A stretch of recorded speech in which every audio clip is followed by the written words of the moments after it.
Bonjour tout le monde, shalom, c'est Abigail. Aujourd'hui nous sommes dimanche et nous allons encore célébrer Dieu. Nous allons passer un moment d'adoration avec le Seigneur. On va chanter, le chant c'est « Assis sur ton trône, sois loué éternel ».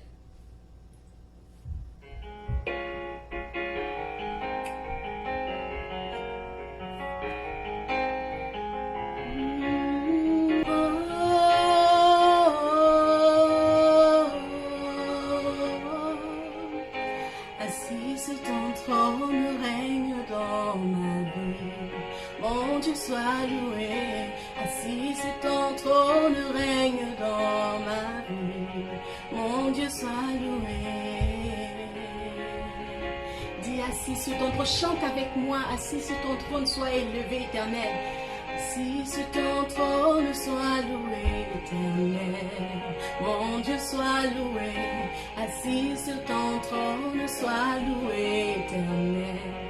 Mon Dieu soit loué.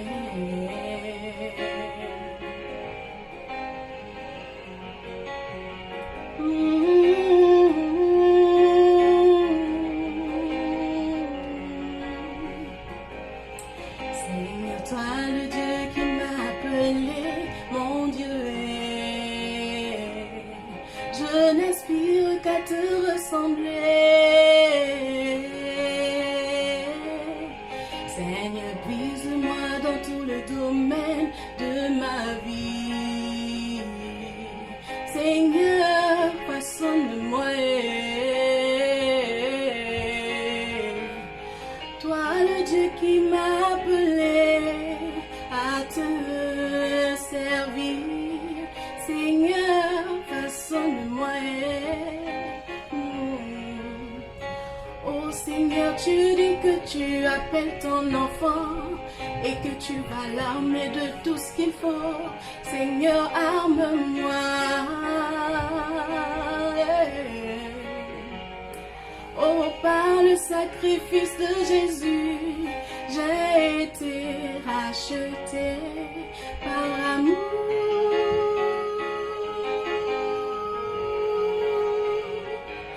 Toi aussi, mon frère, ma soeur, tu as été racheté par ce grand sacrifice.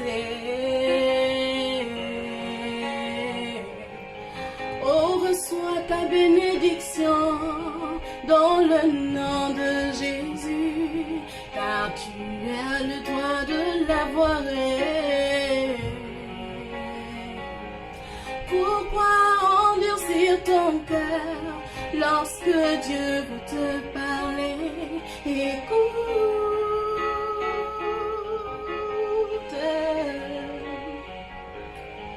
Il a essayé de te parler par ton frère, il a essayé de te parler par ta soeur, il a essayé de te parler dans une prédiction. Accepte l'appel de ton Dieu, il ne veut que ton bien. Accepte l'appel de ton Dieu. Si tu suis notre Jésus, tu seras délivré. Si tu suis notre Jésus, tu seras racheté. Si tu suis notre Jésus, tu vas mourir de ton vieil homme et tu ressusciteras en Jésus. Hosanna, Alléluia, Hosanna, Alléluia, Hosanna, Alléluia, Hosanna, Alléluia, Hosanna, le Dieu qui pardonne, Hosanna, Alléluia, Hosanna, Alléluia, Hosanna, Alléluia, Hosanna, le Dieu qui libère, Hosanna, Alléluia, Hosanna, Alléluia, Hosanna, Alléluia, Hosanna, le Dieu qui élève, Hosanna, Alléluia, Hosanna, Alléluia,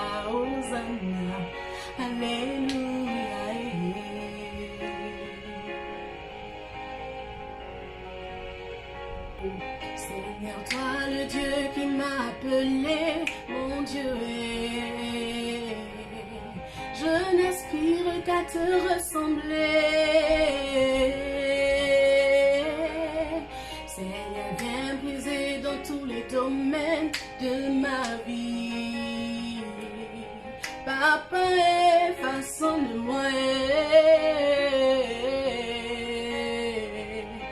Mon Dieu, mon Dieu, mon Dieu, alléluia. Gloire à Dieu. Nous louons le Seigneur pour ce merveilleux dimanche qui nous donne de vivre encore. Nous vous souhaitons la bienvenue au nom du ministère international Restauration de l'âme. Soyez les bienvenus, prenez place. Nous sommes à la table du Seigneur encore ce dimanche et je suis sûre que tu vas quitter d'ici étant rassasié spirituellement. Et je veux rendre grâce à Dieu qui nous donne encore le privilège de nous tenir en sa présence pour partager la parole. Et je veux, par la même occasion, dire merci à l'homme que Dieu a placé à côté de moi, mon cher époux, Fabrice Mbala, qui nous donne le pouvoir parler de la part du Seigneur. Amen. Que Dieu le bénisse et soyez bénis. Amen. Je prie vraiment que tu aies la bonne attention, que tu sois focalisé et que tu ne loupes pas ce que Dieu a pour toi en cette belle journée. Amen. Je ne suis pas seule ce dimanche aussi. Je suis accompagnée de la servante de Dieu, Daphné, qui est à mes côtés. Bienvenue, Daphné. Amen. Gloire à Dieu. C'est vraiment un privilège de pouvoir partager la parole de Dieu. Nous allons recommander ce moment entre les mains du Seigneur. Seigneur, nous te bénissons, nous te rendons les actions de grâce. Nous te supplions de venir prendre contrôle, de venir parler à nos cœurs, de venir, oh Dieu, toucher là où on a besoin encore de ton intervention. Nous prions pour ta visitation spirituelle en ce moment et que ton nom soit glorifié pendant ce partage au nom puissant de Jésus-Christ. Amen. Amen. Aujourd'hui, nous parlerons de la haine. Amen. La haine qui est un sentiment, qui est une manifestation que l'on retrouve beaucoup en ces temps. Nous vivons un temps où les gens manifestent la haine, les gens sont dépassés par les situations, les gens vivent des frustrations et ils se manifestent leur caractère ressort à la surface et ils manifestent la haine envers les uns envers les autres. Amen. Alors, qu'est-ce que c'est que la haine? Lorsque nous regardons la définition de ce terme, on se rend compte qu'il est polysémique, en ce sens que il peut signifier la haine prise sur le plan positif et la haine prise sur le plan négatif. Nous parlerons en premier de la haine prise sur le plan négatif avant de parler de la haine prise sur le plan positif. Amen. C'est vraiment étrange qu'un terme puisse en même temps renvoyer à deux réalités différentes. Amen. Bien, lorsque nous ouvrons le livre, la définition hébreu de la haine, c'est Eba qui signifie inimitié. Et elle, ça peut aussi signifier en hébreu Sina qui signifie haï, aversion, haineux. Amen. Et lorsque nous ouvrons la Bible dans le livre du Psaume, dans le Psaume 25, verset 19, il nous dit, vois combien mes ennemis sont nombreux et de quelle haine. La haine ici considérée comme Sina, violente, ils me poursuivent. Là, nous avons les paroles du roi David. Et parlant de David, c'est une partie de sa vie que nous allons voir à travers notre méditation d'aujourd'hui. Amen. Je suis sûr que tu seras édifié. Nous allons prendre nos Bibles dans le livre de Samuel au chapitre 13 et nous lirons du verset 13 à 25. Je vais inviter notre sœur Daphné à faire la lecture. Amen. Je lis au nom de Jésus dans le livre de 2 Samuel chapitre 13, du verset 13 au verset 22. Il est écrit: où irai-je, moi, avec ma honte? Et toi, tu seras comme l'un des infâmes en Israël. Maintenant, je te prie, parle au roi, il ne s'opposera pas à ce que je sois à toi. Mais il ne voulut pas l'écouter. Il lui fit violence, la déshonora et coucha avec elle. Puis, Amon eut pour elle une forte aversion, plus forte que n'avait été son amour. Il lui dit: lève-toi, va-t'en. Elle lui répondit: n'augmente pas en me chassant le mal que tu m'as déjà fait. Il ne voulut pas l'écouter, et appelant le garçon qui le servait, il lui dit, « Qu'on éloigne de moi cette femme et qu'on la mette dehors, et ferme la porte après elle. » Elle avait une tunique de plusieurs couleurs, car c'était le vêtement que portaient les filles du roi, aussi longtemps qu'elles étaient vierges. Le serviteur d'Amon la mit dehors et ferma la porte après elle. Tamar répandit de la cendre sur sa tête et déchira sa tunique bigarrée. Elle mit la main sur sa tête et s'en alla en poussant des cris. Absalom, son frère, lui dit, « Amon, ton frère, a-t-il été avec toi?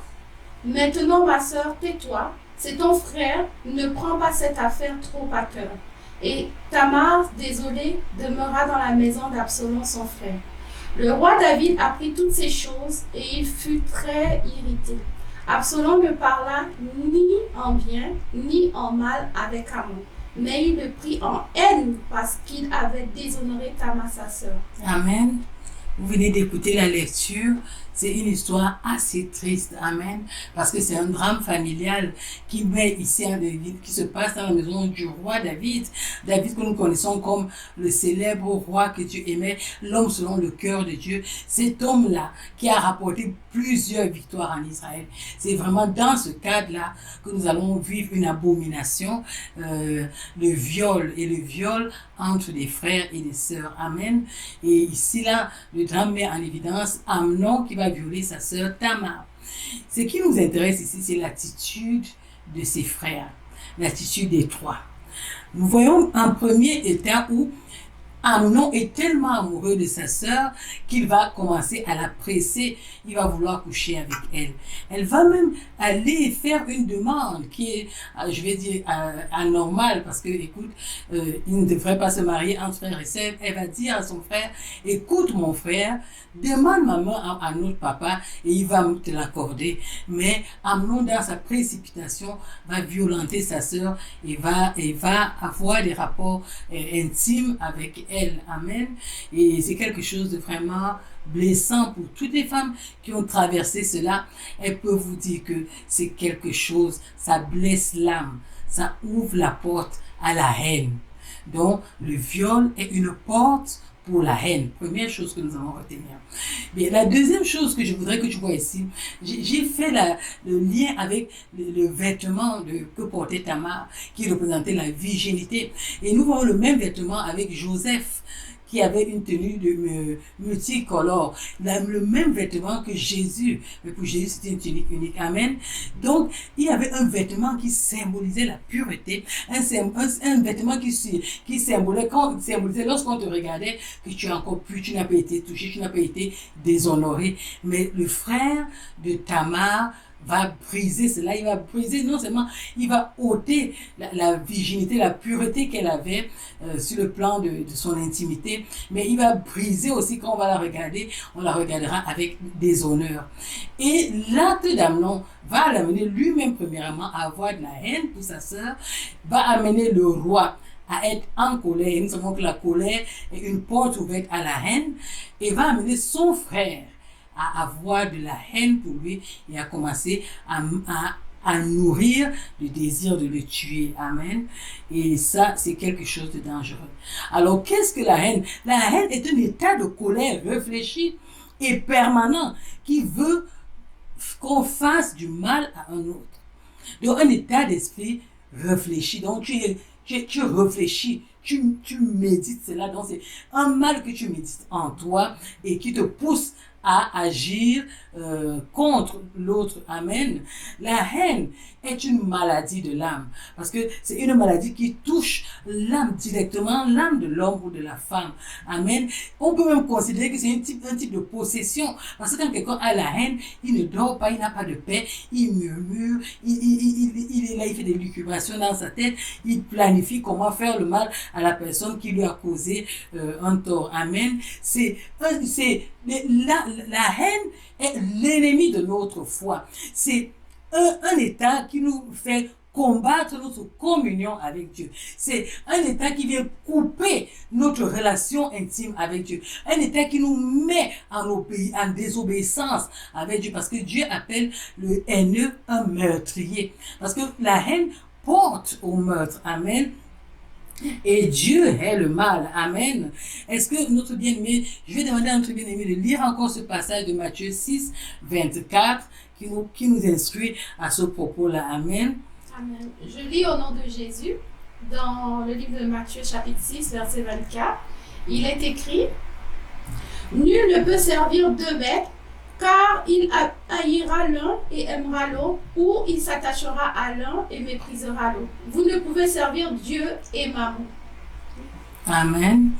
Nous voyons ici que la haine ici, là, peut nous ouvrir la porte à l'ennemi, va faire qu'on se mette à servir le diable, va faire qu'on se mette à nourrir les choses, à attirer les choses qui appartiennent, les démons qui sont du diable. Amen. La haine est un vice. Si on regarde dans l'Ecclésiaste au chapitre 3, verset 8, ma bien-aimée, est-ce que tu peux nous lire encore ce passage? Je lis au nom de Jésus. Il est écrit dans Ecclésiaste chapitre 3, verset 8.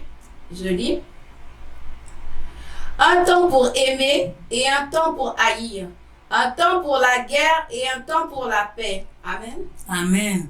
Donc, la haine est comme un sentiment qui a une durée de vie. Amen. Et quelle est donc l'origine de la haine? Pouvons-nous nous poser la question? Alors, la haine peut provenir d'une frustration. C'est-à-dire, on désirait quelque chose, comme dans le cas de Amnon, il désirait sa sœur, il n'arrivait pas à voir cela, et il avait une frustration par rapport à ça, au point où, quand il a couché avec sa sœur, il a eu directement de la haine pour elle. On peut vouloir acheter quelque chose, on peut convoiter même, ça m'arrive que les gens convoitent les maris ou les femmes d'autrui, et ils n'arrivent pas à voir, ils commencent à avoir de la haine. Où le mari commence à planifier comment tuer le mari, comment tuer la femme, comment déverser l'opprobre, comment déverser le venin. Ça crée la haine peut venir d'un sentiment de jalousie. On est jaloux de ce que l'autre possède. On est jaloux parce que l'autre est bien, l'autre est toujours joyeux, l'autre apprécie les autres, l'autre parle bien. Pourquoi c'est seulement lui? Pourquoi c'est à lui ces choses? Pourquoi pas à moi? Et tellement on est focalisé dans cette méchanceté là qu'on commence à haïr l'autre qui nous a apparemment rien fait. Juste le sourire de la personne, juste parce qu'il est en paix, juste parce qu'il possède ce que nous n'avons pas, on se met à le haïr, on se met à le détester, on se met à dire des mensonges, à le calomnier, tout simplement parce qu'on désire posséder ce qu'il a, on désire être comme il est, on désire lui ressembler, mais comme on n'arrive pas, on se met à déverser le venin qui nous ronge à l'intérieur. Amen. Donc, c'est cette incapacité à posséder ou à avoir ce que l'autre n'a pas. La haine peut naître aussi de la méchanceté, on est méchant. On ne peut pas voir les autres bien, on ne peut pas voir les autres en paix, on ne peut pas voir son frère en paix, on ne peut pas voir les autres en paix, on ne peut pas voir son collègue en paix, on fait des tractations, on se met à le détester parce qu'en nous siège le mal. Amen. Ça peut naître aussi la haine du manque. Vous voyez, quand quelqu'un est pauvre et qu'il n'a pas, parce que le seul fait qu'il soit pauvre peut le pousser à avoir de la haine pour ceux-là qui ont, la haine pour ceux-là qui sont bien. Quelqu'un qui n'a pas les moyens de s'offrir quelque chose, de se faire joli, d'avoir une voiture, il voit celui qui a la voiture, il a de la haine. C'est pour ça qu'on voit qu'il y a des agressions. Quelqu'un agresse l'autre parce qu'il voit que l'autre possède quelque chose et il veut l'avoir. Et comme il n'a pas la capacité, il arrache par la force. Et il le fait avec vraiment de la haine. Amen. La haine peut aussi naître d'un différend. Si tu as une discussion avec quelqu'un et vous ne partagez pas la même opinion, tu te mets à le haïr. On voit dans les nations. Parce que justement, deux pays n'arrivent pas à avoir la même opinion. Ou bien un pays, parce qu'il sent qu'il est militairement fort, il vient imposer sa loi, il est jaloux. Peut-être le pays pauvre a plus de biens, a plus de richesses, alors il vient imposer sa loi. Nous avons l'exemple encore de Nabal, qui était un roi d'Israël et le mari de la fameuse Jézabel. Il convoitait la vie d'un pauvre. Et comme il convoitait la vie Achaz, je veux dire, convoitait la vigne de Nabal, il a carrément fait tuer, il haïssait. Nabal prenait soin tout simplement de sa petite vigne. Mais lui, il était roi, il avait toutes les vignes, mais il était jaloux, il voulait absolument posséder ce que l'autre avait. Amen. On le voit aussi dans les disputes, par exemple, des bergers d'Abraham et de Lot, qui disputaient les puits au point où il a failli avoir la guerre entre eux. Ça a causé que Abraham et son neveu se séparent. On le voit, ça vient aussi de la colère, la haine. On est tellement en colère, on se sent frustré par rapport à quelque chose et on se met à haïr son prochain. Et on le voit aussi, la haine peut aussi naître de l'envie, de posséder l'envie. Par exemple, nous voyons avec Caïn et Abel. Car Abel avait fait un sacrifice à Dieu, ça a plu à Dieu, et Dieu n'a pas agréé le sacrifice de Caïn. Au lieu que Caïn aille poser la question à Dieu, mais pourquoi tu ne m'agrées pas mon sacrifice? Il s'est mis à détester son frère au point de vouloir le tuer. On le voit, par exemple, sur toutes les formes d'esclavage, des personnes qui abusent de leur pouvoir pour mettre en esclavage, que ce soit leurs femmes, que ce soit des femmes qui font, par exemple, sur leur mari, que ce soit les autorités, que ce soit, on voit ça se manifester vraiment même dans l'esclavage racial. Amen.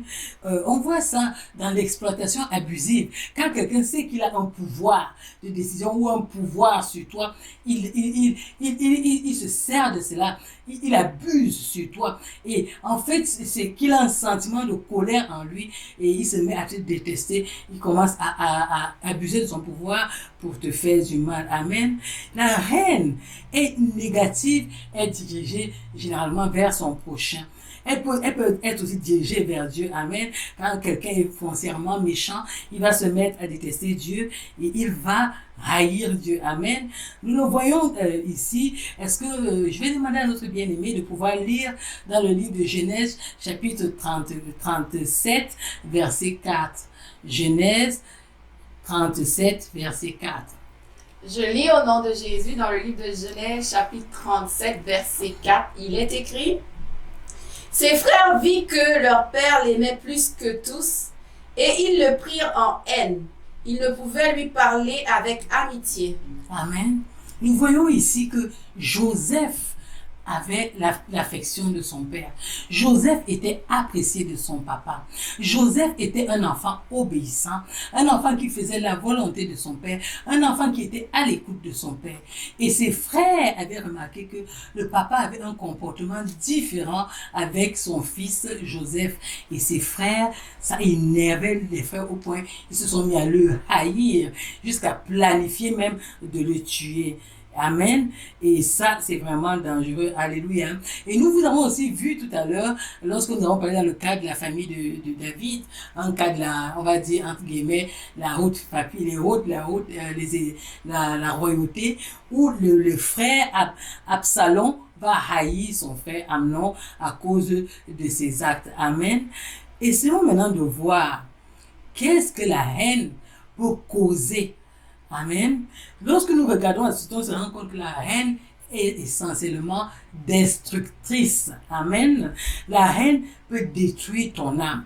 La haine peut détruire ta communion avec Dieu. La haine peut détruire tes frères. La haine peut détruire ta famille. La haine peut détruire tes enfants. La haine peut détruire. Nous voyons des femmes, par méchanceté, elles regardent l'autre, elles voient que l'autre possède ce qu'elle n'a pas. Elle a un mari qu'elle convoite. Elle fait tout pour essayer de séduire. Elle est capable d'aller voir même des enchanteurs pour pouvoir récupérer le mari de son ami. Elle est capable. Nous avons vu, il y a tellement de cas dans ce sens où les femmes, elles marchent, elles se lient d'amitié avec une femme alors qu'elle convoite le mari et elle fait tout pour tuer la femme et récupérer le mari. Donc, la haine peut pousser à ce niveau-là. La haine peut te pousser à avoir de la rancœur envers ton frère, envers ta sœur. Et la haine est une source de malice. C'est un élément qui peut amener la destruction de ton âme, la destruction de ton corps. Parce que quelqu'un qui est haineux peut avoir les palpitations. Quelqu'un qui est haineux peut avoir vraiment des dysfonctionnements dans son corps. Amen. Dans son organisme. Et la haine ici excite les querelles. Quand quelqu'un est haineux, vous verrez qu'il est toujours colérique, il est toujours en train de faire les problèmes. Amen. Mais je vais demander à ma bien-aimée de lire le passage qui nous parle de ça dans le livre de Proverbes, chapitre 10, verset 12. Je lis au nom de Jésus dans le livre de Proverbes, chapitre 10, verset 12, il est écrit: La haine excite des querelles, mais l'amour couvre toutes les fautes. Amen. Donc la haine ici là t'excite à chercher les problèmes, t'excite parce que c'est un esprit meurtrier, la haine. C'est un esprit qui veut faire le mal, qui répand le mal, qui est destructeur. La haine pousse donc à poser des actes qui t'amènent à la brutalité. Amen. Elle pousse à la calomnie. Elle incite à la calomnie. Elle rend hostile. Amen. La haine est quelque chose de destructeur. Il ne faut pas la voir. Amen. Nous le voyons parmi les nations, comment il y a des guerres à cause de la haine. Nous voyons parmi les époux, comment les époux peuvent se bagarrer au point de se tuer. Nous voyons comment la haine peut pousser quelqu'un qui ne te connaît pas, qui n'a aucun lien de parenté avec toi, à te haïr, te calomnier, juste par méchanceté, juste parce qu'il te voit heureux, juste parce qu'il te voit sourire, juste parce quand il te regarde, il est jaloux. Il se dit, pourquoi lui? Pourquoi pas moi? Pourquoi elle? Pourquoi pas moi? Alors il se met à te haïr et il commence à faire des tractations, il te calomnie, il fait des choses pour détruire ton image, pour détruire ta crédibilité, pour t'empoisonner la vie, pour te mettre mal à l'aise, tout simplement parce qu'il a de l'aversion contre toi. Quelqu'un qui peut se mettre à convoiter, peut-être tu es élevé, tu as un poste élevé et il se dit, oh, moi je veux ce poste-là. Il ne te connaît pas, il se met à te détester et il fait tout. On le voit souvent dans la société, les gens qui font des tractations pour faire tomber leur patron en espérant que eux ils vont prendre le poste-là. Amen. Et ça, c'est vraiment dangereux. À côté de tout ce que nous venons de dire, il y a une autre haine. La haine qui a une source divine. La haine qui pousse vraiment à haïr le péché, à haïr l'esprit de haine. Amen. Cette haine-là est divine. Cette haine-là est manifestée par la grâce de Dieu. Amen. Et je veux revenir un peu sur la haine négative. Vous savez, lorsque nous regardons un peu la vie sur terre, on se rend compte que la haine est destructrice véritablement parce que la haine a apporté les guerres tribales, les guerres au milieu religieuses qui ont eu des conséquences de grandes divisions qui jusqu'à présent on voit toujours les gens de certaines sectes religieuses tuer les autres. Amen. Et ça c'est vraiment négatif. Amen. Alors comment nous pouvons vaincre la haine? Comment tu peux vaincre la haine? Comment tu peux sortir de cette prison satanique qu'est la haine? La première chose que je vais te dire, c'est que il y a des solutions. Amen. Si ton cœur est rempli de colère, si ton cœur est douloureux, si ton cœur est méchant, si tu sens que quand tu regardes les gens, tu as de la méchanceté envers eux, tu veux leur faire du mal, je vais te dire, j'ai une invite pour toi. Le premier élément qui est important pour toi, c'est la prière. Tu peux prier, Dieu est capable d'ôter cette méchanceté en toi. Dieu est capable de te délivrer. Dieu est capable d'enlever la malice envers toi et te rendre capable d'aimer. Je vais demander à ma soeur encore de lire dans Matthieu chapitre 5, verset 44, l'exhortation que le Seigneur nous donne à propos lorsqu'on se ressent haineux, lorsqu'on sent qu'on a de la colère. Qu'est-ce que la Bible nous dit?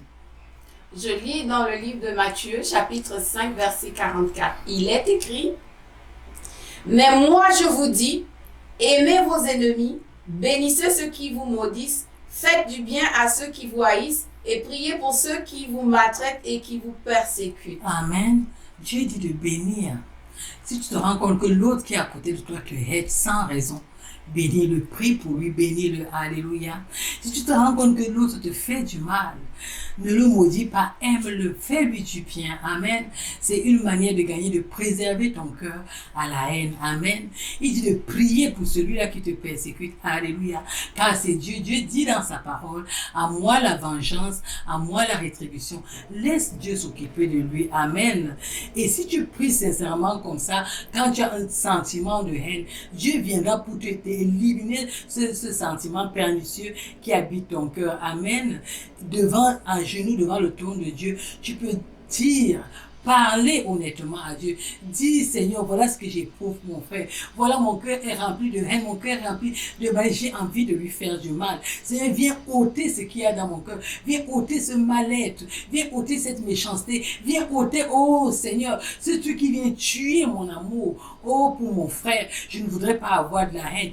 Aide-moi, je t'en supplie. Dieu va te venir au secours. Alléluia. Dieu est capable de remplacer la haine par l'amour. Amen. Et te donner un cœur qui pardonne. Parlons du pardon, c'est la deuxième chose qu'il faut avoir. Alléluia. Le Seigneur nous dit de nous pardonner les péchés les uns les autres. Alléluia. Ainsi, la personne, tu sens que l'autre te hait, tu vas avoir quoi? Un cœur de pardon, un cœur de compassion, afin que ce méchant sentiment-là, cette méchanceté qui habite ton cœur puisse partir. Alléluia. Donc, c'est la deuxième chose que tu peux faire pour combattre la haine et que la paix vienne retrouver ton cœur. Amen. La troisième chose que tu dois avoir, c'est la patience. Amen. Je vais inviter ma sœur à lire le Proverbe 19, verset 11. Je lis dans le nom de Jésus, Proverbe chapitre 19, verset 11. Il est écrit: L'homme qui a de la sagesse est lent à la colère, et il met sa gloire à oublier les offenses. Amen. Il faut apprendre à avoir la maîtrise de soi. La maîtrise de soi qui est un sentiment, qui est un fruit de l'Esprit de Dieu. Alléluia. Avoir vraiment, mettre un point d'honneur à pardonner. Alléluia. Mettre un point d'honneur à se retenir, à ne pas verser dans l'animosité. Alléluia. À être vraiment un homme patient devant Dieu. Amen. C'est quelque chose de très important. Ma soeur, lis-nous encore le Proverbe 16, verset 32. Je lis dans le nom de Jésus, Proverbe chapitre 16, verset 32. Il est écrit: Celui qui est lent à la colère vaut mieux qu'un héros, et celui qui est maître de lui-même que celui qui prend des villes. Amen. Il faut être lent à la colère. Il faut que les mauvaises paroles ne sortent pas de nos bouches. Amen. Mais qu'on ait des paroles de bénédiction, des paroles qui soient profitables pour les autres. Alléluia. C'est que Éphésiens 4, verset 29 nous demande, te demande, me demande. Alléluia. Alors, la haine ici, là, qu'est-ce que Dieu nous permet? Parce qu'il y a quand même des choses que Dieu nous permet de haïr. Alléluia. Qu'est-ce que Dieu nous permet donc de haïr? Je vais t'inviter à ouvrir la Bible dans le livre de Proverbes, chapitre 8, verset 13. On va voir ce qu'il faut haïr. Amen. Proverbes 8, verset 13. Je vais demander à notre bien-aimé de lire. Je lis au nom de Jésus dans le livre de Proverbes, chapitre 8, verset 13. Il est écrit: La crainte de l'Éternel, c'est la haine du mal. L'arrogance et l'orgueil, la voie du mal. Et la bouche perverse, voilà ce que je hais. Amen. Dieu hait le mal. Dieu hait l'arrogance. Dieu hait la bouche perverse. Donc, si tu es enfant de Dieu, voilà les choses que tu dois détester.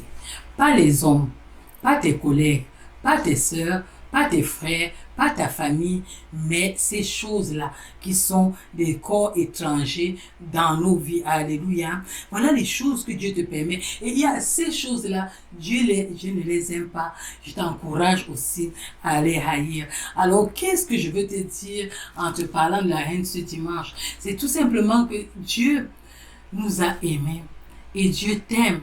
Si je te retrouve avec la colère, peut-être tu m'écoutes en cette journée et tu es rempli de colère, tu as été offensé, tu as été blessé par ton frère, peut-être dans ta famille, tes parents ne te manifestent pas l'amour, tu te sens rejeté, peut-être que tu es marié et ton mari ou ta femme se comporte d'une manière étrange avec toi, ou bien que tu as des rivales qui te mortifient l'âme, ou bien que tu as un conjoint qui est volage, ou bien encore tu es dans ton quartier, tu es la risée des personnes. J'ai une bonne nouvelle pour toi. Jésus t'aime et Jésus est capable d'ôter cette colère en toi, d'ôter ce sentiment de rabaissement, d'ôter ce cœur contre, d'ôter cette blessure qui se trouve en toi. Si tu lui ouvre ton cœur en cette journée et tu lui donnes l'opportunité de te rendre ministère, je suis sûr qu'il pourra te faire du bien. Je suis sûr que Dieu viendra dans ton cœur pour enlever. Je suis sûr que Dieu est capable de te guérir. Je suis sûr que Dieu est capable de toucher là où mes paroles ne peuvent pas toucher. L'Esprit de Dieu touche maintenant pour guérir ton cœur, pour guérir tes pensées, pour guérir la blessure, pour guérir le rejet, qu'il y a dans ta vie, pour guérir toutes ces choses que tu as vécues dans ton enfance, que tu ne peux dire à personne. Il y a comme Amnon et Tamar qui a vécu une blessure, qui a pleuré de douleur, le déshonneur. Si toi tu es dans la condition de Tamar, j'ai une bonne nouvelle pour toi. Le Seigneur est capable de te guérir et de restaurer ton cœur blessé, de restaurer ton intimité aussi. Viens à lui ce soir en écoutant ma parole. Ne te détourne pas. Écoute, ma bien-aimée. Écoute, mon bien-aimé. Ne ferme pas ton cœur à ma parole. Ne ferme pas ton cœur à l'appel du Seigneur qui te dit, mon enfant, donne-moi ta douleur. Il dit dans sa parole, déchargez-vous sur moi de tous vos péchés, de toutes vos douleurs, de tous vos fardeaux, de toutes vos moqueries, de tout le mépris. Peut-être c'est le travail que tu as perdu. Peut-être qu'à cause du corona, tu te retrouves seul, tu te retrouves abandonné, ou tu vis une situation de blessure dans ta vie de couple. Pour toutes ces personnes-là, je vous invite en cette journée à faire cette prière avec moi. Je crois que Dieu va vous visiter là où vous vous trouvez. Alléluia. Nous allons prier tous ensemble. Seigneur, nous te bénissons pour cette parole. Nous croyons en toi et nous croyons, oh Dieu, que tu es venu afin de libérer, oh Dieu, les opprimés, afin de guérir ceux qui ont les cœurs brisés, oh Dieu, afin de réconcilier les familles, afin d'apporter la restauration dans les familles, la restauration dans les villes, la restauration dans les pays, la restauration dans les nations. Nous crions, oh Dieu, envers tout cela en ce moment qui ont une blessure, qui souffrent, oh Dieu Tout-Puissant, afin que tu étendes ta main et que tu touches maintenant et que tu opères la guérison à l'intérieur. Oh Seigneur, tu peux voir cette femme qui pleure de douleur, qui pleure, oh Seigneur. Je la vois, elle est assise, en train de se nettoyer, elle ne sait pas comment faire. Elle a tellement pleuré, elle ne sait pas à qui parler. Seigneur, je prie afin que tu touches ce cœur, tu touches le cœur de cette femme maintenant. Seigneur, guéris, touche cette femme au nom puissant de Jésus. Là où elle est assise dans sa chambre, en train de m'écouter, je prie, oh mon Dieu, mon roi, que tu touches cette femme. Oh Seigneur, apporte la guérison au nom puissant de Jésus. Pense ce cœur blessé. Pense ce cœur blessé au nom puissant de Jésus-Christ. Seigneur, oui, je te présente toutes les personnes au-delà de cette femme que tu me montres, qui souffrent, oh Seigneur, de blessures intérieures, qui, oh Dieu, à cause de la haine, ont été rejetées et ne savent vers qui se tourner. Seigneur, oh mon Dieu, mon roi, ce soir, opère le miracle et opère la guérison au nom puissant de Jésus. Oh Seigneur, pendant que tu es en train d'opérer, je prie, oh Dieu Tout-Puissant, que tu leur donnes de te découvrir, de te connaître comme leur Seigneur et Sauveur personnel, comme leur confident personnel. Agis dans leur vie. Je te les recommande tous au nom puissant de Jésus-Christ. Amen. Amen. Soyez bénis. Je bénis le nom du Seigneur pour ce moment. Et je sais que Dieu va faire quelque chose dans vos vies. Si vous avez des questions, des demandes, n'hésitez pas à nous contacter à l'adresse qui va défiler en bas. Que mon Dieu vous bénisse. Et je vous souhaite un excellent dimanche. Amen.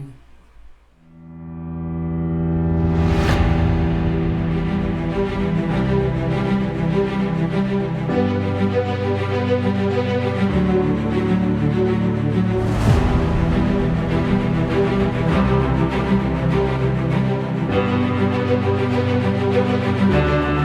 you.